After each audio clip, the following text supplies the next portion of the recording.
Welcome to JH.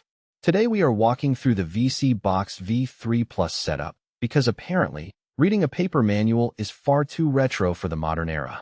Start by grabbing the included HDMI cable and plugging one end into the back of the VSeeBox and the other into an available port on your TV.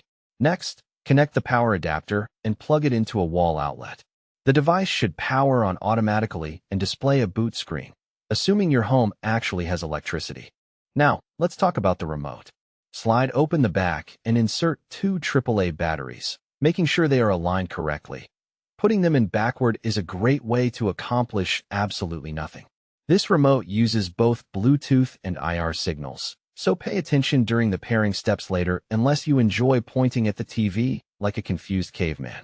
Once that's settled, use your original TV remote to switch the input source to the correct HDMI port.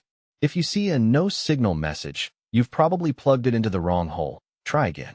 Once the Android TV welcome screen appears, it's time for the digital paperwork. You'll need to choose your language, connect to your Wi-Fi, and sign into your Google account, because Google definitely needs to know what you're watching at 2 a.m. To wrap things up, proceed with pairing the Bluetooth remote, run the mandatory OTA update, and customize your home screen with your favorite apps.